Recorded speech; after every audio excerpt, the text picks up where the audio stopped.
harus berusaha banget buat belajar, nilai saya udah bagus gitu. Teman-teman saya tuh pada suka nanyain, kamu belajarnya gimana sih, kok hasil ujiannya selalu bagus, padahal kamu gak pernah kelihatan belajar. Saya pemalas dari kecil. Saya suka berpikir, tapi saya kurang suka untuk belajar apa yang memang sudah ada dalam kitab gitu. Saya selalu mengatakan sama teman-teman saya, zaman saya SD, saya bilang saya tuh pinter karena saya setiap pagi saya salaman sama dua orang tua saya, abah umi saya. Saya akan cium tangan. Saya bisa jadi berangkat sekolah belum sarapan. Saya bisa jadi berangkat sekolah ketinggalan barang-barang. Tapi saya setiap kali mau berangkat sekolah, saya pastikan bahwa saya akan cium tangan umi saya, cium tangan abah saya. Kemudian abah saya akan doain kepala saya ini sambil bilang barakallahu fiik, terus disepul. Kepala saya disepul. Habisnya bilang barakallahu fiik, semoga Allah memberkahimu nak. Saya dulu selalu punya keyakinan bahwasanya ini otak saya nih jadi encer karena saya sering didoakan sama orang tua saya. Adik-adik, ibu-ibu, saudara sekalian yang saya muliakan, dulu saya menyangka itu hanya sekedar keyakinan saya, bukan sesuatu hal yang teruji secara klinis, bukan sesuatu hal yang teruji secara sains, secara pengetahuan. Ternyata apa yang saya yakini itu benar adanya.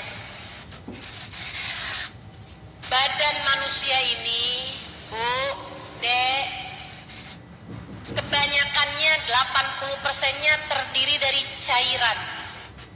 Darah cairan, otak cairan, nanah cairan. Semuanya ini terdiri dari cairan. Banyaknya 80% kalau saya nggak salah terdiri dari cairan.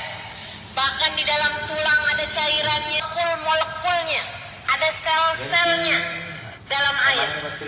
Yang kalau seseorang mengucapkan kalimat-kalimat yang bagus, sel-selnya dalam air ini membentuk sesuatu yang sangat indah, sehingga ketika masuk ke dalam mulut, ke dalam perut, ia akan menjadi energi yang positif dalam diri orang yang meminum air tersebut. Sebaliknya, kalau di air ini kita bacain sesuatu yang buruk-buruk atau kita katain, misalnya, kamu jelek banget sih, kamu nih bodoh banget, saya nyesel punya anak seperti kamu, misalnya kalimat-kalimat yang negatif. Apalagi kalau nyebut nama-nama binatang, apalagi jika yang disebut adalah binatang-binatang yang najis, itu di air tersebut akan berubah menjadi buruk, sehingga ketika diminum akan menjadi energi negatif dalam diri orang yang meminumnya. Maka ibu, adik-adik, kalau kepengen biar jadi orang-orang yang selalu punya energi yang positif, belajarlah buat nata lisan. Kalau ngomong sama anak yang bagus-bagus, anak-anak juga gitu. Kalau ngomong sama teman-teman yang bagus-bagus, akhlaknya dipakai deh, adabnya dipakai deh. Jangan suka ngumpat teman-temannya, jangan suka ngebully teman-temannya, jangan suka ngata-ngatain yang buruk-buruk. Semuanya perlakuan kamu kepada orang lain sejatinya adalah perlakuanmu kepada dirimu sendiri. Perlakuanmu kepada orang lain seperti meneriakkan kalimat ke dalam gua, ia akan kembali kepada dirimu sendiri. Kamu kalau lagi ngomong di dalam gua, kamu baik, kamu baik, kamu baik, kamu baik, kan gema tuh, balik semuanya kepada diri kita. Sebaliknya kalau kita ngomong yang buruk-buruk, kamu jelek,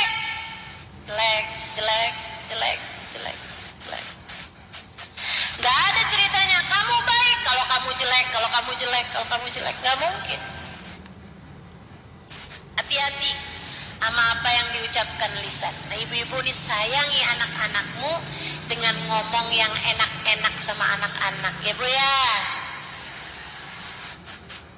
Ya Bu ya. Yang enak-enak aja. Sampaikan pada anak-anakmu, "Nak, kamu adalah hadiah terindah yang Allah berikan dalam hidup mama. Makasih ya nak ya, udah belajar yang bener. Makasih ya nak ya, belajar di pondok pesantren. Makasih ya nak, gak tinggal sholat, gak nunda sholat. Makasih ya nak ya." Kadang-kadang per hari itu mandi sekali, bahkan tidak mandi. Saking Yang sering bilang makasih sama anak-anak, melatih mereka juga untuk menjadi anak-anak yang mampu berterima kasih kepada orang-orang. Puan solehah, dia bilang, "Ustazah, saya tuh pernah dengar dari orang-orang tua dulu. Mungkin ini ilmu yang manfaat, bisa Ustazah sampaikan pada yang lain-lain juga."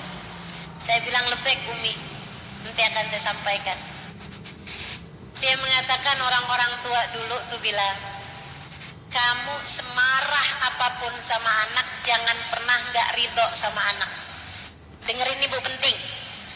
Dengerin. Para orang tua, dengerin. Penting.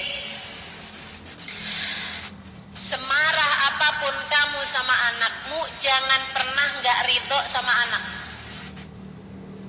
Jangan pernah kamu doa, "Ya Allah, saya gak ridho sama anak saya." Jangan. Kenapa gitu? Sebab kalau kamu gak ridho sama anakmu, Allah gak ridho sama anakmu. Kalau Allah gak ridho sama anakmu, Bu, anakmu dalam keadaan bahaya.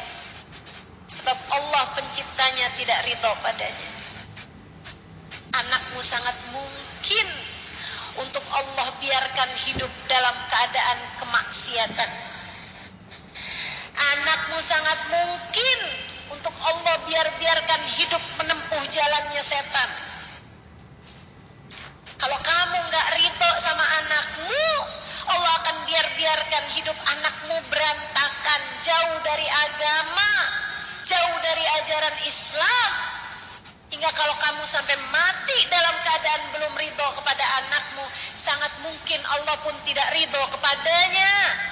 Sampai saat anakmu meninggal dunia, Allah udah cabut iman yang telah ada dalam hatinya selama ini.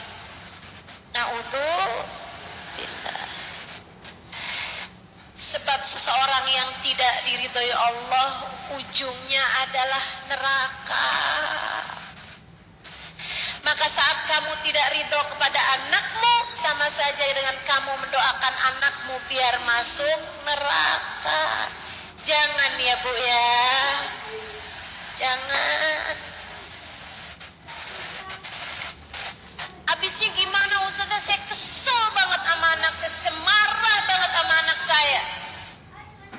Dia udah mencoreng nama baik keluarga kami Ustazah. Kamu angkat tangan aja, kamu bilang, "Ya Allah, saya memang marah sama anak saya ya Allah, tapi saya ridho kepadanya. Maka ridhoilah anak saya ya Allah, bimbing dia ke jalan-Mu ya Allah. Saya kesel sama anak saya ya Allah, tapi saya ridho sama anak saya. Saya ridho. Saya ridho ya Allah. Ya Allah, tolong bimbing anak-anak saya kembali ke jalan-Mu ya Allah."